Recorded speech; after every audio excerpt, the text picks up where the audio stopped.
The massive chamber of the Galactic Senate stretched far beyond what human eyes could see. Thousands of alien beings filled the curved seats that rose up like waves around the central speaking platform. Some creatures had multiple eyes that blinked in strange patterns. Others had skin that changed colors when they spoke. The air smelled of different worlds and different lives. Ambassador Jiwan walked slowly across the polished floor toward the speaking circle. Her black hair was pulled back in a simple style. She wore the dark blue uniform that represented Earth in these halls.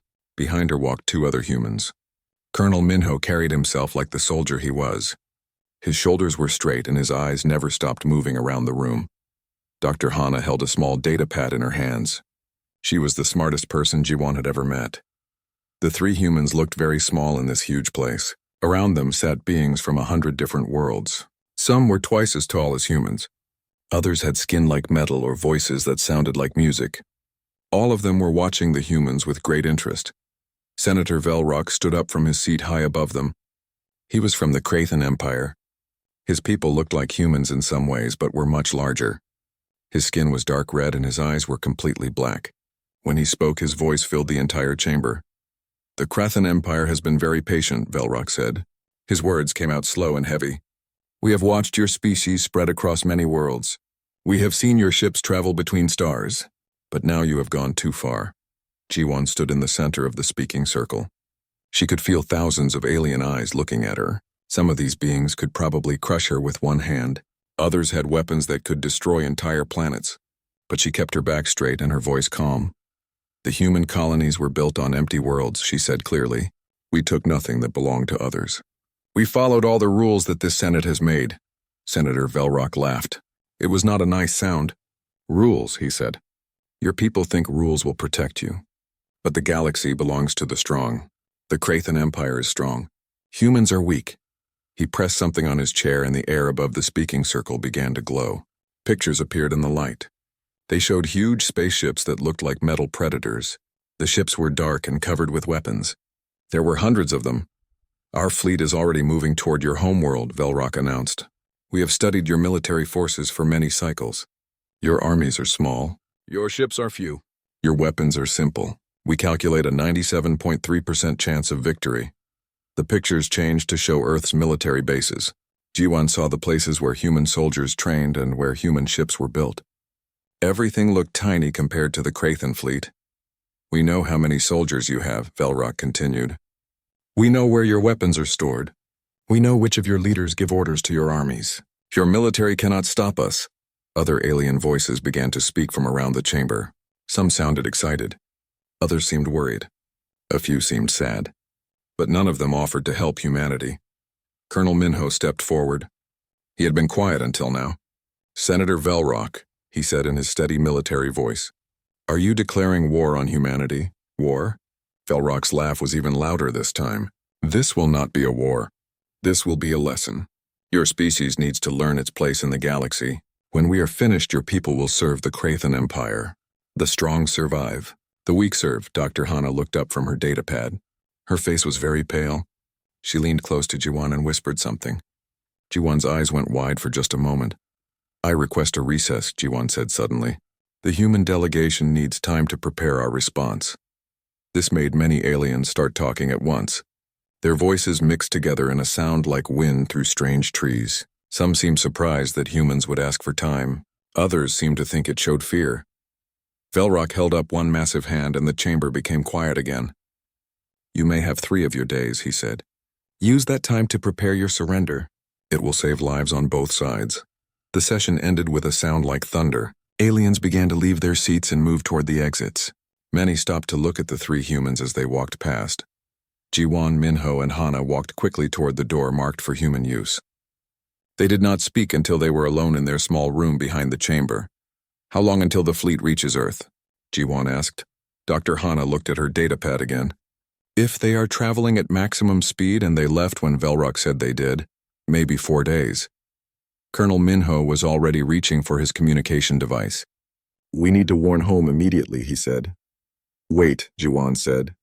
She was thinking hard. Velrock said they studied our military forces. He showed pictures of our bases and our ships. But what did he not show? Minho and Hana looked at her with confusion. "He showed our armies," Ji-won continued. He showed our Air Force and our Navy. He showed our space defense platforms. But he never mentioned our civilians. Why would he? Dr. Hana asked.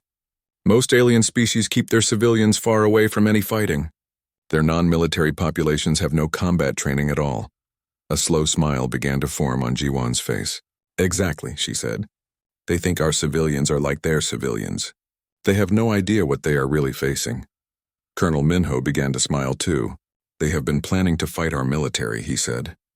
But our military is not the only thing that will fight back. Ji-won activated her own communication device. The screen showed the symbol of Earth Command. Priority message to all defense councils, she said clearly.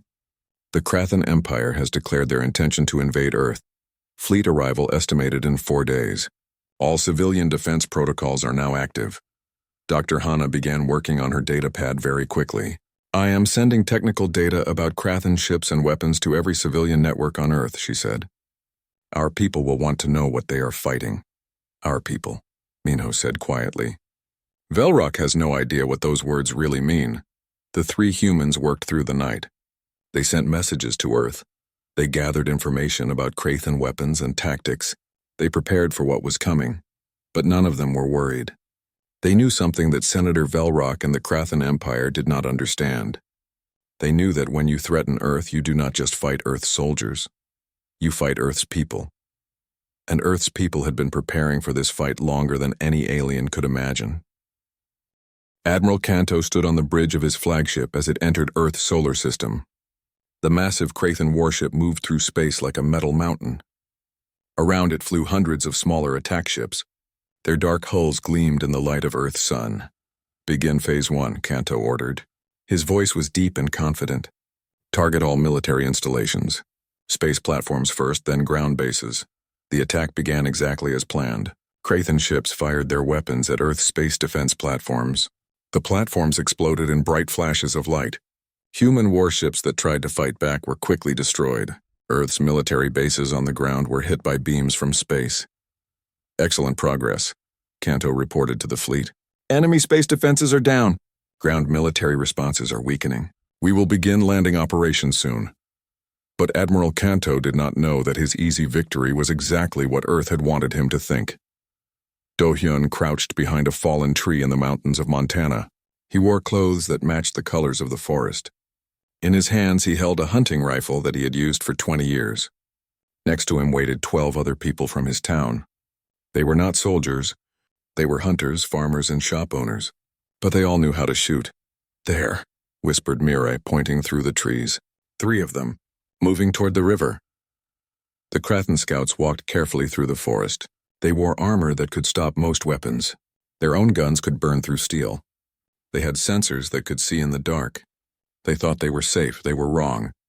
Do-hyun aimed his rifle. The other humans aimed theirs. They had been hunting in these mountains since they were children. They knew how to be quiet. They knew how to hide. They knew how to kill things that did not want to die.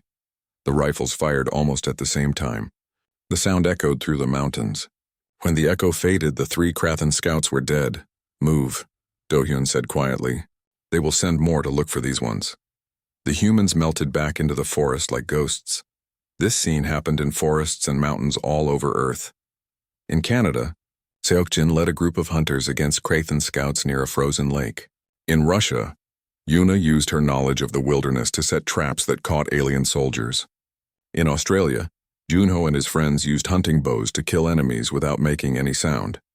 The Krathan could not understand what was happening. Their scouts kept disappearing. Sometimes they found bodies. Sometimes they found nothing at all. These were not battles against trained soldiers. These were ambushes by people who were supposed to be harmless civilians. In the cities, things were different, but just as deadly. Sumin sat in a coffee shop in Seoul that looked normal from outside. But in the basement, she had set up computers and radios that connected to every neighborhood in the city. She was not a soldier or a spy. Before the invasion, she had managed the computer network for the city's hospitals. Now she managed something much more important. Team 7, there are alien patrol ships heading toward your area. She spoke into her microphone. Team 3, the path to the supply drop is clear. Team 15, we have medical supplies ready for pickup. Her network connected thousands of ordinary people. teachers who became communication specialists, bus drivers who became scouts, store owners who became weapons suppliers, old people who became lookouts, children who became messengers. The Krathen had studied Earth's military command structure. They knew how human armies worked. But they had never seen anything like this civilian network that seemed to grow stronger every hour. Tejan had been a soldier once, 20 years ago. Now he fixed cars for a living. But when the invasion began, he remembered his training. In a garage in Busan, he taught his neighbors how to fight. Hold the rifle like this, he showed a young woman named Yunbi. Keep your breathing steady. Aim for center mass. Yunbi worked at a bank. She had never held a gun before 3 days ago. Now she could hit a target at 200 meters. The aliens wear armor, Tejan explained to the group. But armor has weak spots, joints, visors, the back of the neck. Around the garage sat 30 people. Some were young, some were old. Some worked in offices, others worked with their hands. All of them listened carefully.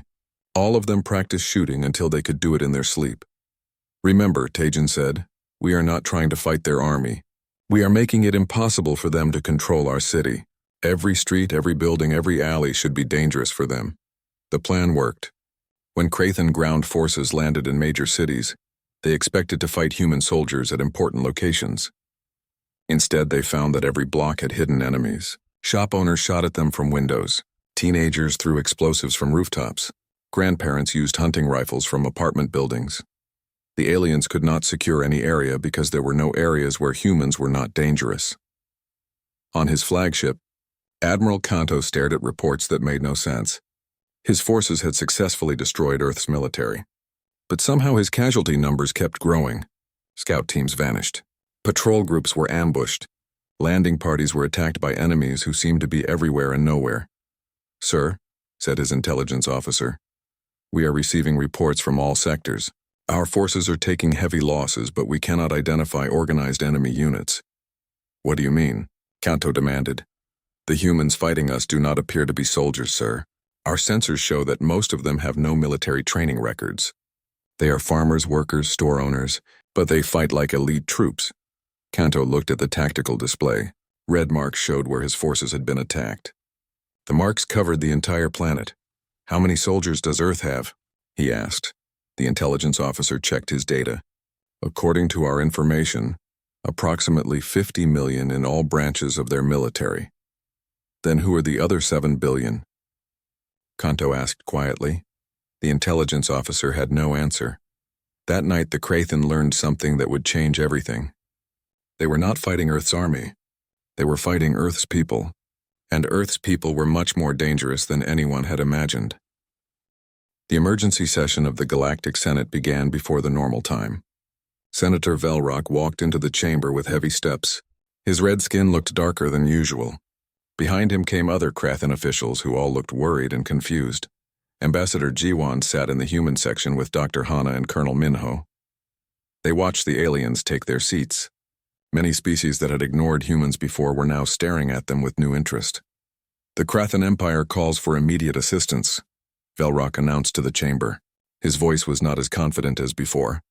Our forces on Earth are facing unexpected resistance. We require additional military support to complete our mission. A voice came from high in the chamber. It belonged to Senator Thymel of the Altarian Republic. His people were known for being peaceful.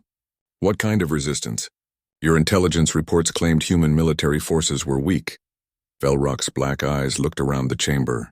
The human military was eliminated as expected. But we are now facing attacks from their civilian population. Our casualty rates are higher than any battle in Krathen history. This caused many aliens to start talking at once. Some species had never heard of civilians fighting in wars. Others could not believe that non-military humans could be dangerous to trained soldiers. Ambassador Jiwon stood up. May I address the chamber? She asked. The room became quiet. All eyes turned to the small human woman who seemed so calm while her planet was being invaded. Honorable Senators, Jiwon began. It appears there has been a misunderstanding about human society. Perhaps I can provide some information that will help explain what is happening on Earth. She activated a display that showed pictures from Earth. The first image was of a human man in the forest. He was wearing camouflage clothes and carrying a rifle. Next to him was a deer that he had killed. This is called hunting, Jiwon explained.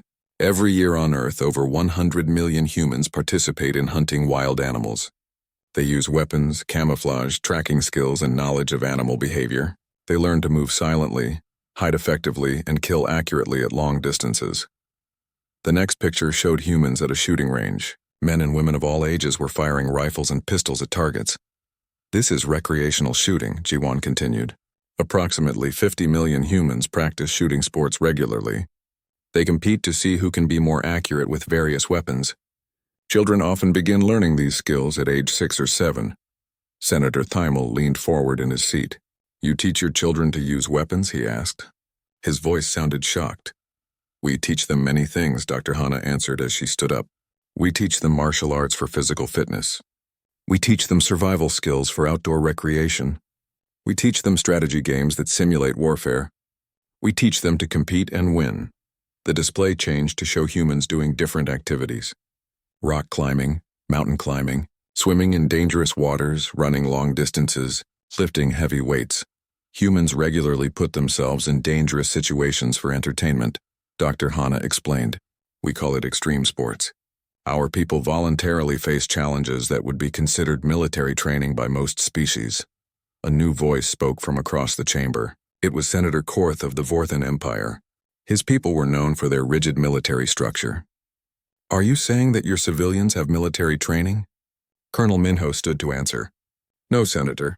We are saying that what you consider military training, we consider normal civilian activities. Our people hunt dangerous predators for food and sport. They practice combat sports for fitness. They study warfare tactics in games and competitions. The display showed more images. Humans playing video games that simulated space battles. Humans practicing martial arts. Humans competing in survival competitions where they had to find food and shelter in the wilderness using only basic tools. Your people do this for fun? Asked Senator Velrock. He sounded confused and disturbed. Yes, Jiwon answered simply. Humans have always lived on a dangerous world with many predators. We have been fighting for survival for thousands of years. Competition and conflict are part of our nature. We turned these traits into sports and entertainment, but the skills remain. Dr. Hana touched her datapad, and new information appeared in the display. On Earth, we have television shows where people compete to see who can survive longest in dangerous environments. We have games where teams try to defeat each other using strategy and tactics. We have martial arts schools in every city. We have shooting clubs in every town. But surely only a small percentage of your population participates in these activities, Senator Thymel said hopefully. Actually, Dr. Hana replied, our data shows that over 80% of human adults have some form of training in at least one combat-related skill. This includes hunting, shooting, martial arts, survival training, or tactical gaming. The chamber erupted in noise as aliens began talking excitedly to each other. Some species looked frightened. Others looked fascinated. Many seemed to be reconsidering everything they thought they knew about humans. Senator Velrock raised his hand for quiet. You are saying that your entire population is trained for war? No, Colonel Minho answered firmly. We are saying that our civilian population has skills that you did not expect. They are not soldiers, but they are not helpless either. When you threaten their families and their homes, they fight back using the abilities they already have. Jiwon activated one final image. It showed a human family having dinner together. The father was a hunter who taught survival skills to his children. The mother was a martial arts instructor who also worked as a nurse. The teenage son played strategy video games and was on his school's shooting team. The young daughter was learning archery and rock climbing. This is a normal human family, Jiwon said quietly. They are not soldiers. They are teachers, doctors, workers, and students. But if you threaten them, each one becomes dangerous in their own way.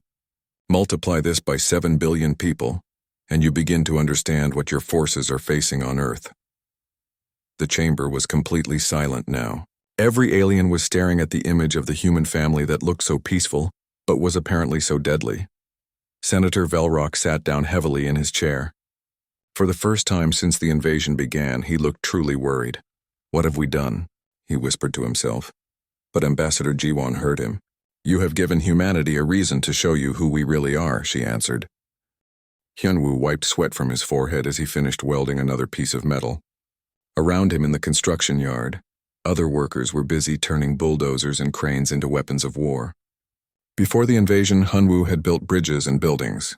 Now he was building machines that could fight alien invaders. "Hand me that plasma torch," he called to Jae-hyun, who had once painted houses for a living. Now Jae-hyun was learning to cut through alien armor using tools from the construction site. The bulldozer they were working on looked very different from before. Steel plates covered the front and sides. The blade had been sharpened into a giant knife. Guns were mounted on top where the driver could reach them. "Will this really work against their tanks?" asked Soyeon, a young woman who had driven delivery trucks before the war. Now she was going to drive this improvised battle machine. "Only one way to find out," Hyunwoo answered with a grin. Across the city, Dr. Nayoung was working in her garage with supplies from the local hardware store. Before the invasion, she had taught chemistry at the university. Now she was teaching her neighbors how to make explosives from ordinary materials. "Mix these chemicals in this exact order," she explained to a group of 15 people. "Too fast and it will explode in your hands. Too slow and it will not work at all." The people around her were not soldiers. There was Dongwoo, who owned a restaurant. There was Eri, who worked at the bank. There was old Mr. Gideon, who fixed bicycles. But they all listened carefully and followed her instructions exactly. "Remember," Dr. Nayoung said, "these devices are for destroying alien vehicles and equipment. Place them where you know the enemy will walk or drive, then get far away before they explode." In Seoul, retired police officer Won-ho stood on the roof of an apartment building looking out over his city. Below him, the streets were full of Krathan soldiers trying to establish control. But Won-ho could see what the aliens could not. In every building, behind every window, human fighters were waiting. His radio crackled. "Team leader Won-ho, this is Scout Team 5. We count 20 alien vehicles moving toward your sector." "Understood," Won-ho replied. "All teams prepare for engagement. Remember the plan. Hit them hard, then disappear." The plan was simple but effective. When the alien convoy entered the street, explosives hidden in the road would destroy the first and last vehicles. This would trap the others in the middle. Then humans in the buildings would attack with guns, grenades, and anything else they could find. When the aliens tried to fight back, the humans would already be gone, moving through tunnels and passages that connected the buildings. Won-ho had learned this strategy during his 20 years as a police officer dealing with criminals. But it worked just as well against alien invaders. The convoy drove into the trap exactly as predicted. The explosions were so loud they could be heard across the city. When the smoke cleared, half the alien vehicles were destroyed. The survivors found themselves surrounded by enemies they could not see. "Execute Phase 2, Won-ho spoke into his radio. Windows opened in dozens of buildings. Human fighters appeared just long enough to fire their weapons, then disappeared back inside. The aliens tried to shoot back, but they had no targets. Every time they aimed at a window, the human was already gone. In 10 minutes, the entire alien convoy was wiped out. The humans faded away like smoke, leaving only empty streets and burning alien vehicles. This scene was repeated in cities all over Earth. In London, former soldier Min Seok led urban warfare teams through the subway tunnels. In Tokyo, computer programmer Jiho used civilian networks to coordinate attacks across the entire city. In New York, construction workers had turned the tallest buildings into sniper positions that could reach anywhere in the city. But the most frightening development for the aliens was happening in laboratories and workshops around the world. Human scientists and engineers were studying captured alien technology and finding ways to improve it. Dr. Yoonji led a team of researchers in a university laboratory that had been converted into a weapons development center. They had pieces of destroyed alien ships and captured enemy equipment spread across dozens of tables. Their energy weapons work on a frequency modulation principle, she explained to her team. But the frequency is fixed. If we can build devices that shift frequency rapidly, their weapons will not be able to hit us. Her team included professors, graduate students, and even some high school students who were particularly good at physics and engineering. In 3 days, they had built prototype shields that could deflect alien weapons. In a week, they would have enough for every human fighter in the city. "What about their armor?" asked Chang-min, a mechanical engineering student. "Interesting question," Dr. Yoonji replied. "Their armor is designed to stop energy weapons and high-velocity projectiles. But it has a weakness. It cannot handle rapid vibration." She showed them a device that looked like a normal hammer, but had been modified with alien technology. This creates ultrasonic vibrations that will crack their armor like an egg. Any human can use it effectively. The aliens had expected to fight Earth's military with advanced weapons and organized tactics. Instead, they found themselves fighting an entire planet of people who treated technology like toys to be taken apart and improved. Admiral Kanto received reports that made him wish he had never heard of humanity. His forces controlled no territory on Earth. Every victory was temporary. Every position they captured was lost within hours to human counterattacks. "Sir," his communications officer reported, "we are receiving a message from the human resistance." "Put it on screen," Kanto ordered. The face that appeared was that of an elderly human woman. She looked like someone's grandmother, but her eyes were hard and her voice was steady. "I am Youngja," she said. "I speak for the people of Earth. You came to our world thinking you would fight our soldiers. But you are not fighting our soldiers anymore. You are fighting our families. You are fighting our children. You are fighting everyone who calls Earth home." Behind her, Kanto could see humans of all ages working together. Children were carrying supplies. Teenagers were maintaining weapons. Adults were planning attacks. Elderly people were teaching combat skills. "We did not choose this war," Youngja continued. "But since you brought it to us, we will show you what 7 billion humans can do when they decide to fight. Your technology is impressive. Your ships are powerful. Your soldiers are well trained. But you made one mistake." She leaned closer to the camera. "You thought civilians meant helpless. On Earth, civilians means everyone else who is angry at you." The transmission ended. Admiral Kanto stared at the blank screen for a long time. Then he began composing a message to the Krathan High Command. It was time to request immediate withdrawal from Earth. The humans were not just winning. They were enjoying it. The Galactic Senate chamber had never seen anything like this emergency session. Every seat was filled. Species that had not attended Senate meetings in decades were now present. Some had traveled from the far edges of the galaxy just to hear what was happening on Earth. Senator Velrock walked to the speaking platform with slow, heavy steps. His once proud posture was bent with defeat. Behind him came Admiral Kanto, still wearing his damaged battle armor. The sight of a Krathan military commander looking so broken shocked many of the alien observers. "Honorable Senators," Velrock began, his voice much quieter than before. "The Krathan Empire formally requests immediate withdrawal from Earth. Our forces have suffered 93% casualties. We cannot complete our mission." The chamber erupted in shocked voices. The Krathan Empire had never retreated from any battle. They were known throughout the galaxy for their military power. The idea that humans had defeated them was almost impossible to believe. Senator Taimal of the Altarians stood up.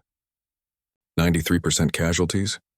How is this possible? You were fighting civilians." Admiral Kanto stepped forward. His face showed the stress of the worst defeat in Krathan history.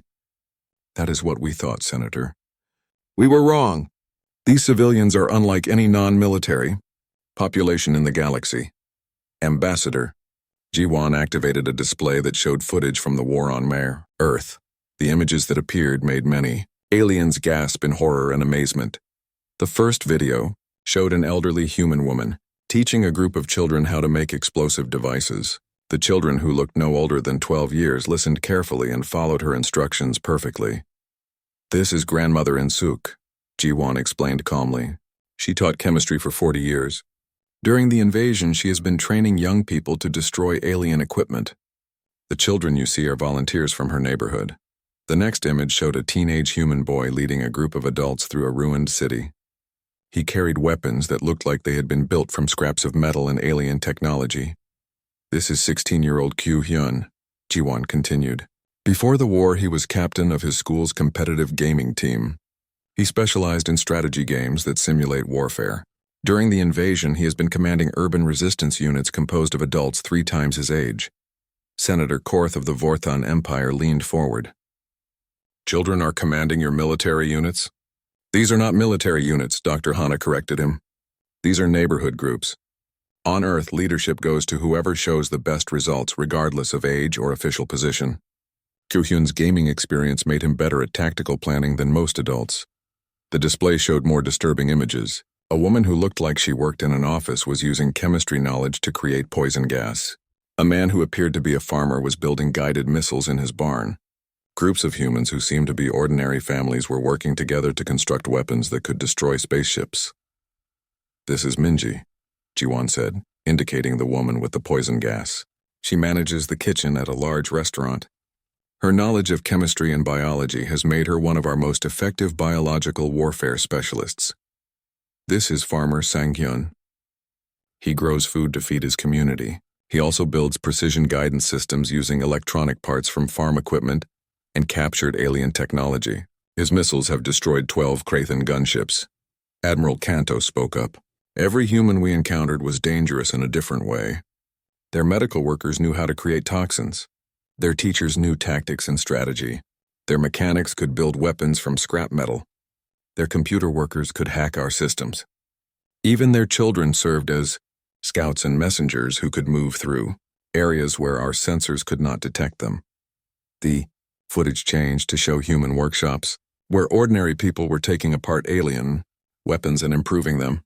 Humans who looked like shopkeepers and office workers were building devices that their own engineers had never imagined. "How do they know how to do these things?" asked Senator Thiemel. He sounded frightened. Dr. Hana smiled. "Human society is built on sharing information. When someone learns how to do something useful, they teach others. During the invasion, knowledge spread through our civilian networks faster than your military could respond to it." She activated another display that showed the inside of a human school. But instead of normal classes, children were learning to use weapons, build explosives, and coordinate military communications. "Our educational system adapted to the crisis," Dr. Hana explained. "Teachers who knew useful skills began sharing them. Students who had gaming or sports experience became instructors for tactics and physical training. Within days, every school had become a training center for resistance fighters." Senator Velrock found his voice again. "But these are children. How can your society allow children to participate in warfare?" Colonel Minho stood to answer. "Senator, human children grow up expecting to face challenges and competition. They learn to solve problems, work in teams, and overcome obstacles. When their families and homes were threatened, they simply applied these skills to a more serious situation." The display showed a human boy who looked about 10 years old. He was crawling through a ventilation system carrying a backpack full of explosives. Below him, Krathan soldiers were setting up their command post, unaware of the danger above them. "This is Wu Jin," Jiwon said. "He is 11 years old. Before the war, his hobby was exploring abandoned buildings and climbing in places adults could not go. During the invasion, he became one of our most successful infiltration specialists." The chamber was completely silent as the senators watched the boy place his explosives exactly where they would cause the most damage to the alien command center. "He completed 15 missions behind enemy lines," Jiwon continued. "No adult could have reached the locations he accessed. No trained soldier could have moved as quietly or hidden as effectively." Senator Thiemel was shaking his head slowly. "Your entire species is insane," he whispered. "No," Ambassador Jiwon replied firmly. "Our species is adaptable. We survive by learning, sharing knowledge, and working together. When you threatened our survival, we adapted to meet that threat." Admiral Kanto activated his own display. It showed Krathan casualty reports that made the alien observers gasp. "In 3 weeks of fighting," he announced, "human civilians killed more Krathan soldiers than we lost in our last 50 military campaigns combined. They used weapons we had never seen before, tactics that made no sense according to our training, and strategies that seemed to come from nowhere but worked perfectly." He pointed to specific numbers on his report. "We estimate that fewer than 5% of the humans fighting us had any formal military training. The rest were farmers, workers, students, shopkeepers, and retirees. But they fought with coordination and effectiveness that exceeded our best special forces units." The final image appeared on the display. It showed the Earth from space, but instead of a blue and green planet, it looked like a fortress covered in weapon emplacements and defensive structures. Every continent was bright with the lights of human activity. "This is what Earth looks like now," Admiral Kanto said quietly. 7 billion humans working together to make their world into the most dangerous place in the galaxy. Every human is a potential enemy. Every building is a potential fortress. Every neighborhood is a potential battlefield where we cannot win." He looked around at all the alien faces staring at him. We thought we were invading a planet with a small military force. Instead, we found ourselves fighting a planet where every inhabitant is a warrior. Senator Velrock stepped forward one last time. The Krathan Empire has learned a terrible lesson about humanity. We formally withdraw all claims to Earth and its colonies. We also recommend that this Senate establish new protocols for contact with species like humans. What kind of protocols? Asked Senator Korth. Ambassador Jiwan answered with a smile that made many aliens feel uncomfortable. Protocols for dealing with species where there is no difference between soldiers and civilians. Where everyone is dangerous. Where an entire planet can become an army overnight. The chamber remained silent for a long time as every alien present contemplated the implications of what they had learned. Finally, Senator Taimal spoke for them all. What have we discovered in the galaxy?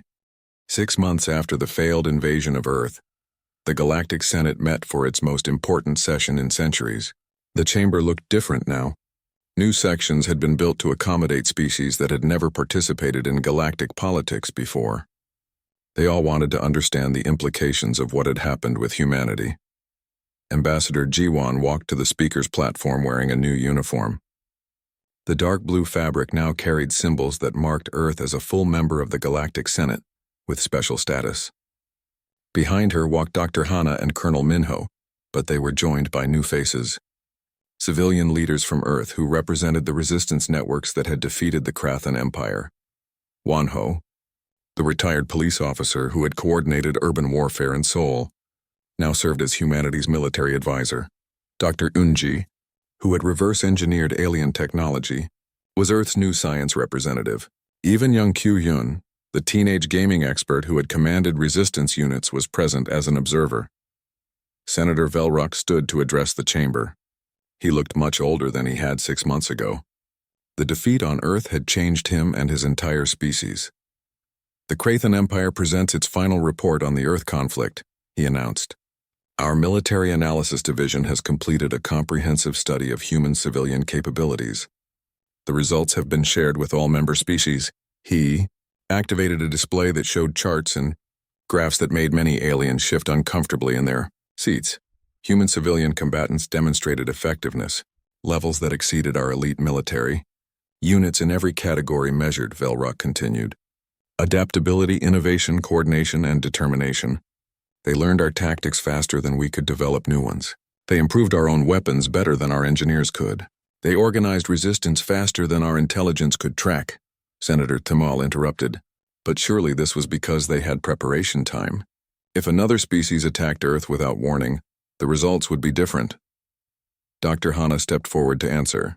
Senator, our post-war analysis shows that 90% of the weapons, tactics, and strategies used against the Krathan Empire were developed during the invasion itself. We had no specific preparation for this type of warfare. She activated her own display showing video, footage from Earth during the invasion.